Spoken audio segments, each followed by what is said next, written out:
Hello and welcome. In this video we will compare the graphics between all the Hyperdevotion Neptunia ports.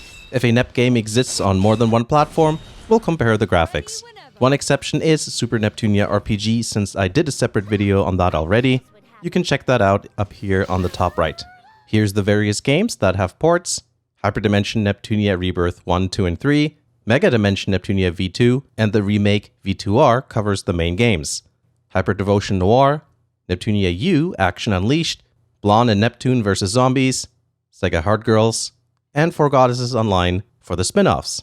Before we start, let me tell you the systems we're using. The PC, like with the other videos, is a computer I built back in 2012 that has been upgraded over the years. It's got an i5-3450 processor, 16GB of RAM, and an NVIDIA GTX 970 for the graphics card. It's definitely got enough power to run all the PC ports at 60 frames per second at 1920 by 1080 resolution. The PS4 footage comes from a launch model PS4. Most people don't have a PS4 Pro, so this is a better representation of what people have. Vita footage is courtesy of a PlayStation TV. And finally, the PS3 footage you see is from a super slim model, not that it matters. What does matter is that this is proper footage captured from the HDMI output, not component. Everything is recorded at 1080p. Obviously, the Vita footage will be 720 only. I recommend setting the resolution to 4K or 2K in YouTube, whatever your screen's resolution is. It helps get around YouTube compression to a certain extent, though darker scenes can look a little bit wonky. Alright, let's start the comparison. First up, it's Hyperdevotion Neptunia Rebirth 1, 2, and 3. You can get these games on the PlayStation Vita and PC. Luckily, there are no graphical differences between 1, 2, and 3, so we just have to look at one game. Since Rebirth 1 does work on the PlayStation TV, I'll just show footage of Rebirth 3, just to keep things like the user interface and menu design consistent. On the PC, you can buy the game on either Steam or GOG. Both the PC versions look the same, but the Steam version has all the newest DLC that came out between mid-2018 to now. The Vita and GOG versions of the game didn't get those DLC. We'll do a quick comparison with VIIR at the end, since the Rebirth games were based on that game as well as Mark II in terms of graphics and gameplay. It doesn't make sense to compare the Rebirth games with the original game, they're so different. It would make more sense to compare the original with maybe Trinity Universe or something. But anyway, that game is its own thing. Let's talk about resolution and performance first, since those are the most noticeable differences between the Vita and PC versions of the Rebirth games. The PC game runs at 60 frames per second and 1080p no problem. Other than being able to change the resolution, and also window mode like full screen windowed or borderless mode, there's nothing you can change in terms of graphics settings. The Vita game runs at 30 frames per second at 720p on the PlayStation TV. Just so you know, the resolution on an actual Vita is 960 by 544, so that's what it would run at on the handheld. The PC version wins here, clearly. On the Vita, the lower resolution is very apparent in the CGs and character illustrations.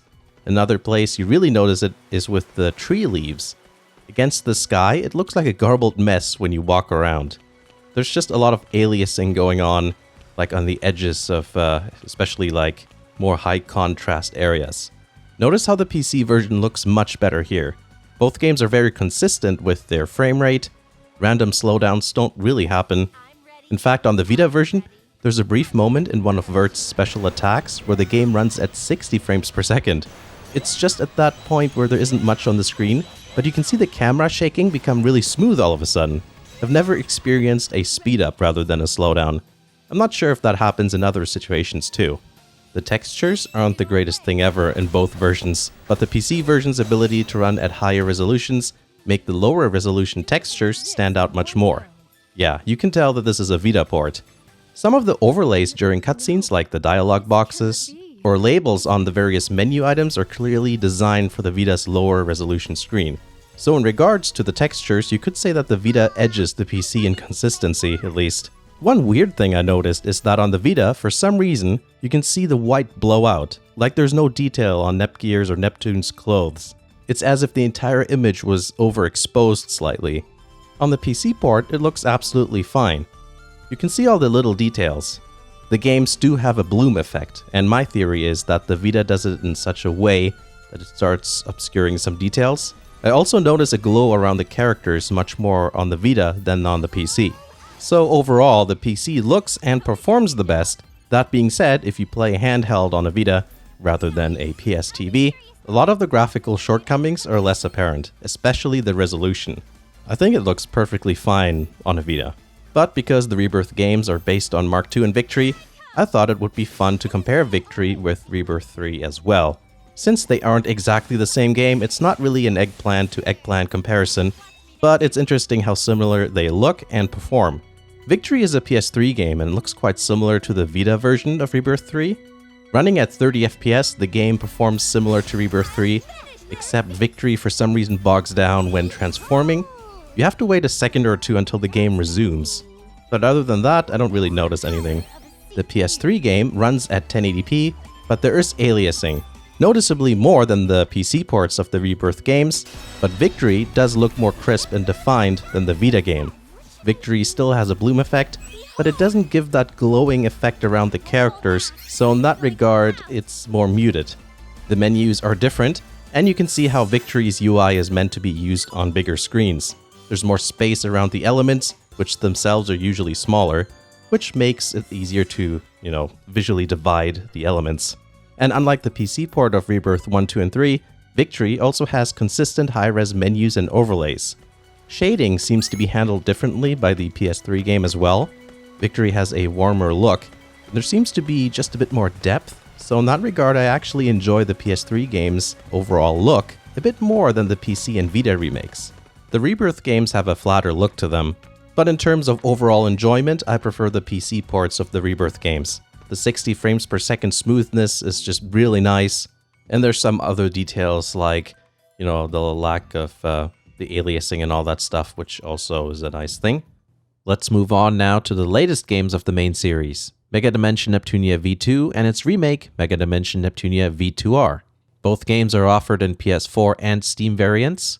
Not only do we have to compare the PS4 and PC flavors of both games, we have to compare V2 and V2R because one isn't graphically superior to the other in every respect. In fact, there are people who prefer the look of V2 more, and I mostly count myself as one of those people. But I'll explain why later. I'll show you what everything looks like and you can decide for yourself what you like first, then I'll give you my reasoning as to why I've come to that conclusion. First, let's talk about V2 PS4 versus PC.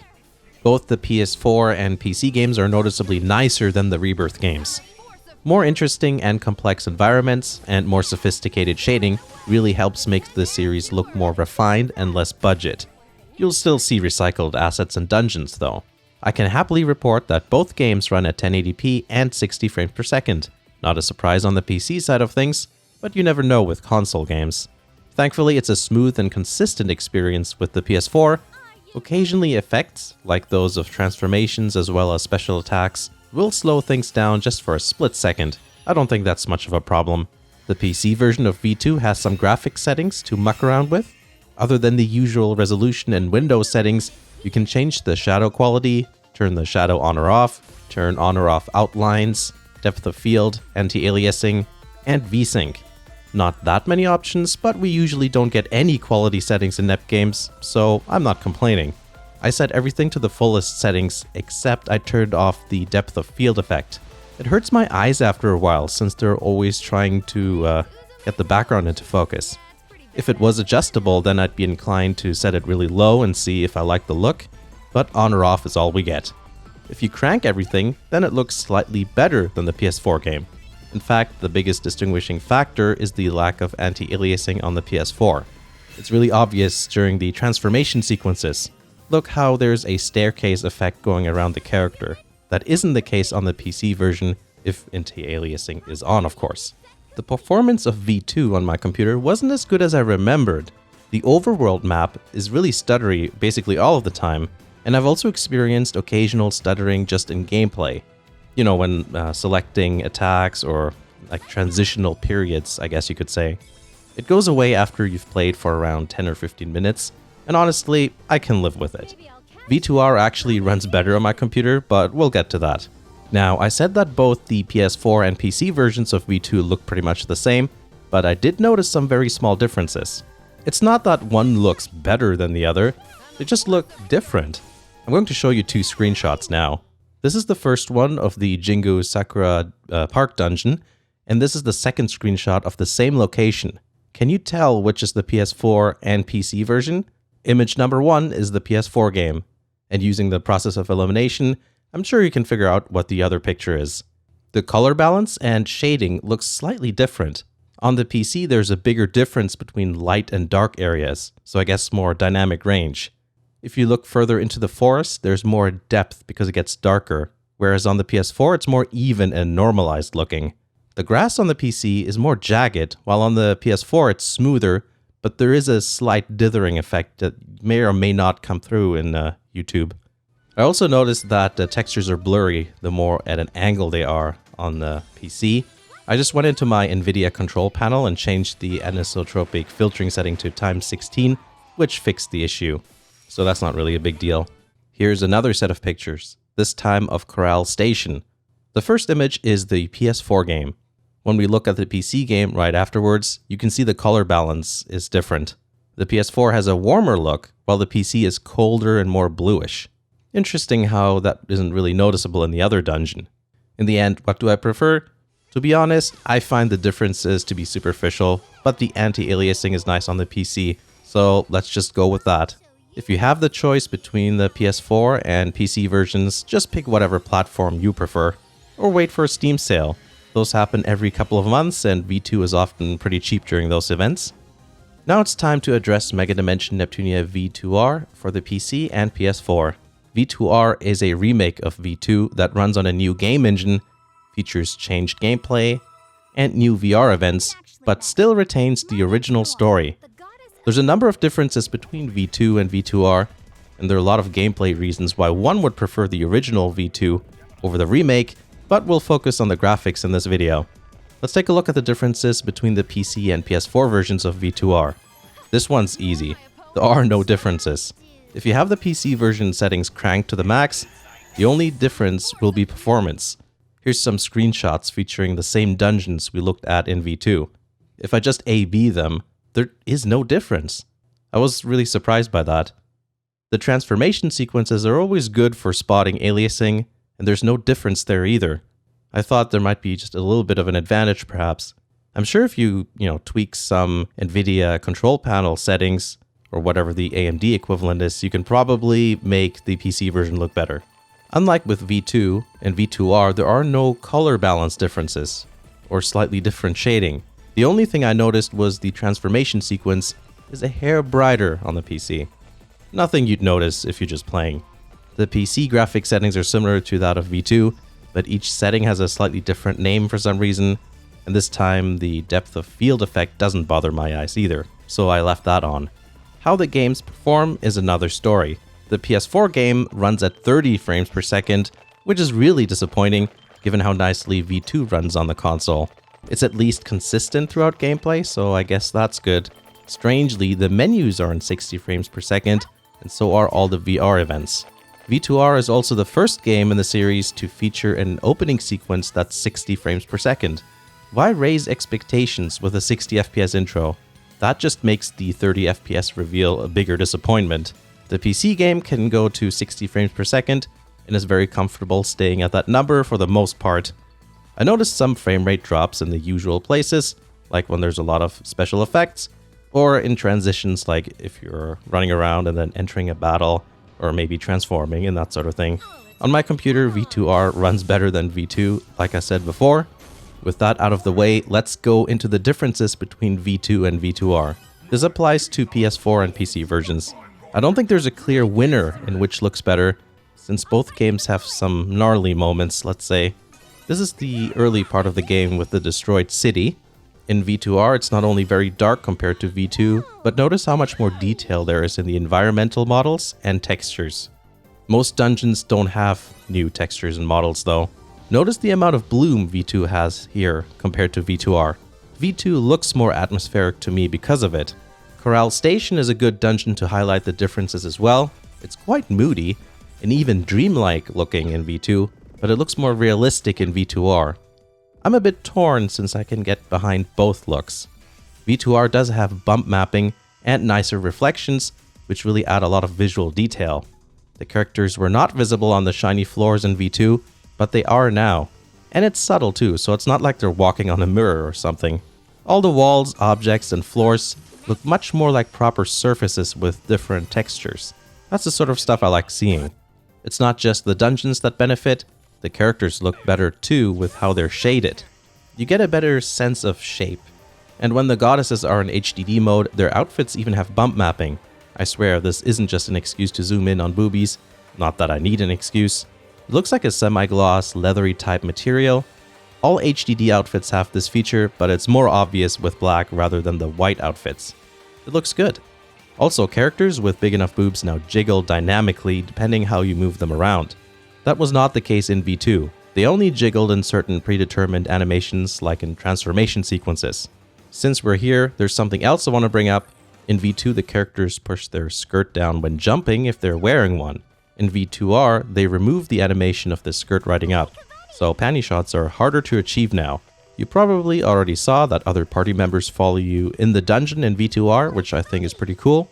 Another neat little detail is that the characters' standing poses take into account the terrain. In other words, characters can stand with a foot on a rock or a curb, and if they stand on an incline, their feet will be tilted accordingly with one of the legs bent slightly. Here's another example of how good V2R can look. Look at the shadows from the trees. They are well done, and the floor and ground textures are also worth noting. The lighting has that really bright cloudless look, which looks pretty realistic. V2 on the other hand looks bland in comparison. It's just not as nice. Even though it's still nicer than the Rebirth games. But V2R isn't always the better looking game. Sakura Park on the V2 looks dreamlike and very atmospheric. But in V2R, it's hideous, just flat and ugly. The new graphics engine doesn't handle these nature-type environments very well. V2R's strength lies in urban and indoor settings. V2 does have a lot more bloom, which disguises a lot of faults in the outdoor dungeons. To me, V2 and V2R's overall look are more like different art styles. I think that analogy works. V2 is like a watercolor sketch painting, where the colors go over the penciled-in lines. It's a bit vague, but it gives off a mood. V2R is more sharp and technical, like early futurist architecture sketches. It's more about geometry and flat surfaces. Most of these works are colorless or very desaturated. And while V2R isn't colorless, it actually has a lot of color, but I think the art's clinical and modern look is the main parallel here. While V2R has higher ups, it also has lower lows in terms of visuals. V2 is more consistent in its look. There's too many moments in V2R where I look at a dungeon and go, ew, that's kinda ugly.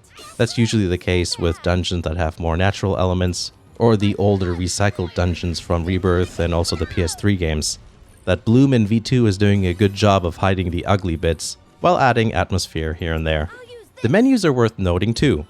V2 follows the classic NEP formula, while V2R rearranges things in an unusual way.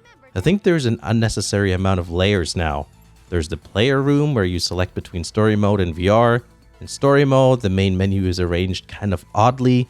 Instead of seeing all the options, you have to dig into the menus to find certain things. The battle overlays also take up so much space. Look at that thing on the right. Why is that so big?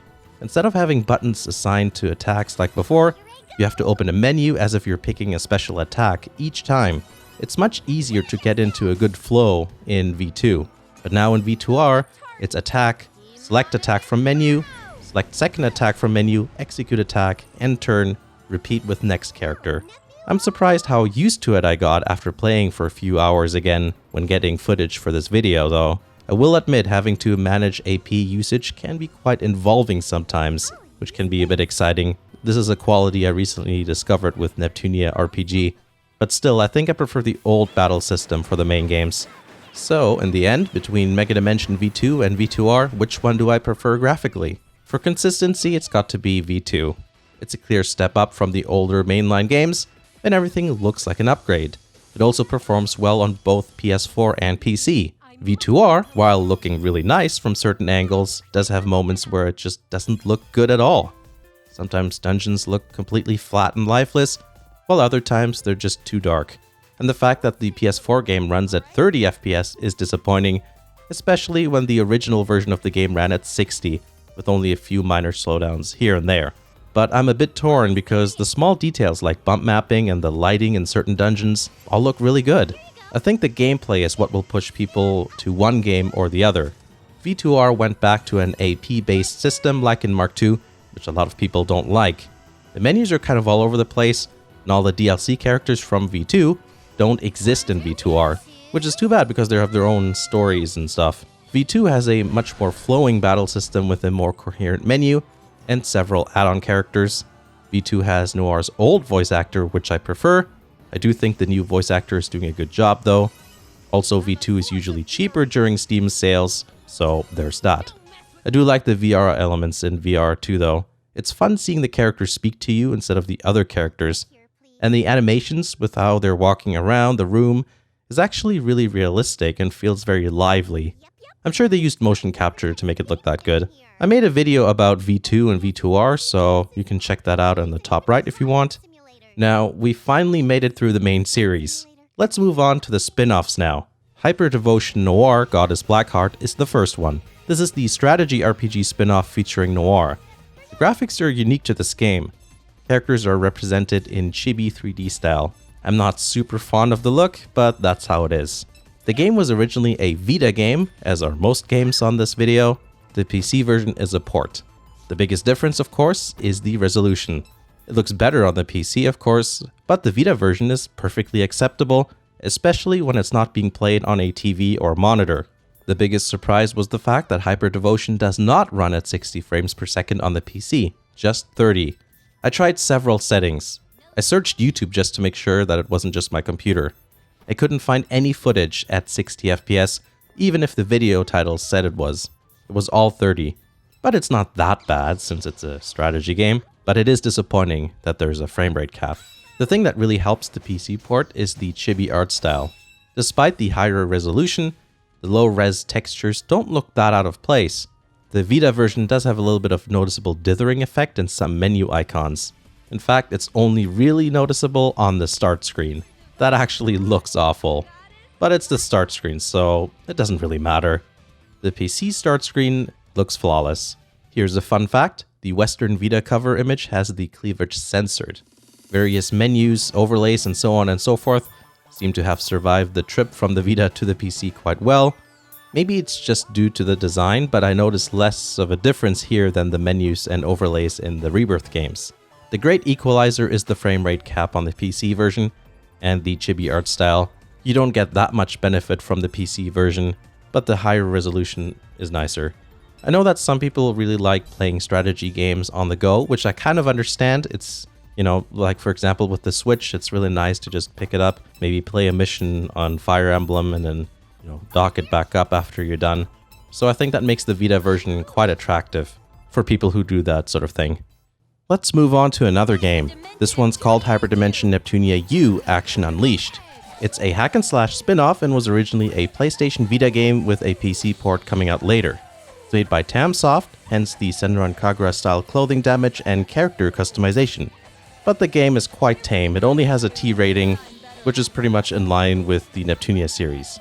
1080p at 60 FPS on PC works no problem, and on the PS TV the game runs at 720p at 30 FPS. No surprises there. The resolution on the PC doesn't look native though. It's as if it's upsampled. The image looks quite soft. The Rebirth games have a soft look too, but I'm pretty sure that's more of an effect to hide the imperfections since it's more subtle. You can see with these screenshots comparing the Rebirth games to Nep U that Nep U looks more like an upsampled image, and it's not a great look.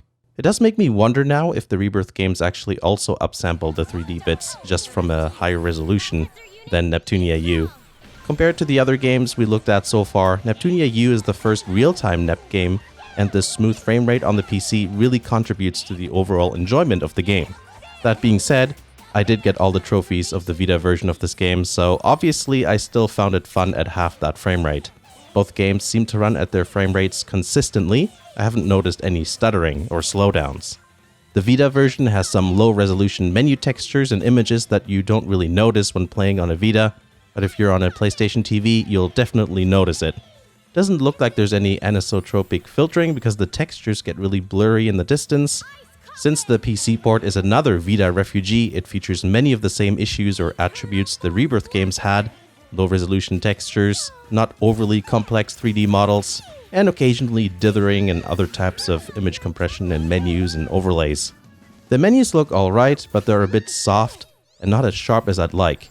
During cutscenes, the PC version also has low-resolution character illustrations. So it's not the greatest PC ports in terms of looks, but at least you get the higher frame rate, which makes the game more enjoyable. The Vita version of Neptunia U looks good on a handheld screen. You don't see the imperfections that much. It's still fun despite the frame rate. There's a lot that can go on in these battles, visually, but due to the colorful designs of the enemies, you can differentiate everything quite well, even on a small screen.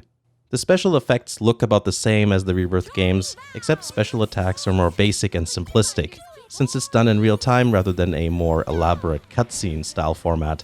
It's okay, but something like Senran Kagura style special attacks would be cool to see. It would have added a bit more visual interest. Since Tamsoft is the developer, it's not like they couldn't have done that, but I wouldn't be surprised if that just wasn't in the budget. Now it's time to talk about Neptunia U's successor, the elegantly named Megadimension Blanc plus Neptune vs. Zombies. Is it and or plus? I'm pretty sure I've said it both ways now in this video. In a way, it's a successor in gameplay, but not really in story. It's its own thing in that regard. This game was released on the Vita and PC just like NepU. Blanc vs. Zombies features a different style. The stages have new designs that we haven't seen before. The enemies are zombified versions of ones we already know. And overall, the color balance is a bit more muted in the 3D sections, which is fine with me. I don't think it's an actual color balance change. I think it's just that the stages are done in a more realistic color palette, because the characters still have a bright and vivid look to them like they do in all the other games. The menus are also appropriately themed. It's not the usual futuristic style we normally see, which is an interesting change. The characters now also wear school uniforms. Each design is unique, which really isn't in the spirit of what a uniform is supposed to be, but that's the joke. Almost everything I said about Neptunia U applies here in terms of quality and performance. So, 60 FPS on PC, 30 on Vita. At 1080p, the PC version still looks a bit blurry. The PC port does have less pixelated character illustrations though, so there is an improvement in that regard. The next spin-off we're going to take a look at is Hyperdevotion Neptunia versus Sega Hard Girls. Chalk this one up as another Vita to PC thing. At 1920 by 1080 on the PC, the game runs at 60 FPS consistently. The Vita game looks like a Vita game, but the frame rate goes below 30 on several occasions. Compared to the Rebirth games, Sega Hard Girls has a more saturated look with a more severe bloom effect. I don't think the Vita can handle that very well. Notice how much worse the ground textures are to compensate for the effect. It's a dramatic reduction in quality. The PC version mercifully retains the better textures, but the game still has that bloom effect with the extra color saturation. The PC version has proper high-resolution menu and overlay textures. The 2D cutscenes also look perfectly fine, so at least they got everything right in that department. Except they didn't. Maybe it's just the font, but it just doesn't look very sharp. Other than that, I don't see any slightly low-res elements like I did with the Rebirth games. There's also some new dungeons, which is interesting, but don't expect that many new ones. There's plenty of old reused stuff from Rebirth and the PS3 games. I mean, you've already seen Virtua Forest, so yeah. Other than what I mentioned, Hyperdevotion looks basically the same as the Rebirth games. It is too bad though that they couldn't make the Vita game run at 30 FPS consistently, like they did with the other NEP games on the system. I'm not sure if the bloom effect was really worth the performance drop or the uglier textures. Also, can we have another game where Iffy has this outfit? I think it looks really good. Her normal outfit is more like, I don't know, she just looks like she's wearing a coat or something that's just too big for her. Maybe as like an optional outfit? Alright, now it's time for the last part of this video where we talk about Hyperdevotion Neptunia IV Goddesses Online. If you're going, what about Super Neptunia RPG right about now? Don't worry, there is a separate video you can watch on my channel that's dedicated to that game's graphics. IV Goddesses Online is an interesting one. It's a fantasy-style, real-time action RPG, but done in a game inside a game sort of way. It's fun that the IV Goddesses Online game that's been mentioned since the original PS3 game finally got its own game in the series. Unique to this game is the engine, which is a 16-valve double overhead cam 2. Oh, wait a second. That's not quite right. There we go, it's running on the Unreal Engine, which is Unreal. That's 2 crappy jokes in a row. This game is one of the best looking NEP games, but at the same time there's a lot of weird technical stuff going on with gameplay. As in like, pretty bad bugs and stuff. Unlike the other spin-offs, this is the first PS4-based game, hence the very non-Vita style graphics. The PS4 game runs at 1080p, and its target frame rate is 60 frames per second. The PC game runs at 60 FPS consistently at the same resolution. The PS4 game is definitely not consistent, and fluctuates anywhere from 60 to around half that. In some dungeons, you'll probably never see 60 frames per second. Other than the performance differences, the games look the same. That is assuming you cranked up all the settings on the PC version. Something I found a bit odd is the resolution setting. Even though there's a setting at the top, there's a second one a few places down, setting that anything below 4 is less than your selected resolution. Interestingly, this setting only affects the 3D graphics. Turns out it's a clever way to turn down the resolution while still retaining high-quality menus and overlays. The nice thing about Four Goddesses Online is that all the dungeons are new and unique to the game. The menus are bespoke as well, featuring a warm fantasy look. There is a motion blur effect that goes over everything. I don't mind it, and in case of the PS4 game, it at least somewhat masks the frequent frame rate drops. The lighting is a step up from most Neptunia games. You've got good-looking shadows, dark dungeons have an atmosphere to them without being so dark that you can't see anything. Outdoor dungeons look great as well. There's a good variety in terms of layout and scenery to keep things from getting boring. Visually speaking, it's a very coherent and nice-looking thing. Definitely has less of a budget feel going on than some other Nep games, though the multiplayer experience and the super wonky AI keeps that from being an absolute truth. Since this game is supposed to give off an MMORPG feel, the game has touches that are reminiscent of one. An example of this are the animations. Running feels very fast-paced, and other things like idle animations have this sort of vibe going on too. Other than the graphics, there's a lot to talk about with Cyberdimension in regards to really strange bugs, hilarious AI behavior, and other wonky bits this game has to offer. Like for example, how the scroll wheel on the PC version skips several zoom levels so you can only have the camera either too far away or way too close, unless you go into the settings and manually select the zoom level. Now that's tedious. Might as well just leave it and get used to the view. I did a review and also a PC versus PS4 comparison for this game if you want more info on Four Goddesses Online's gameplay issues and stuff like that. But that covers all the Neptunia ports. That was a long video. In fact, the script at this point is 10 pages long, which means that this will probably be a 30 to 40 minute video, which is pretty intense.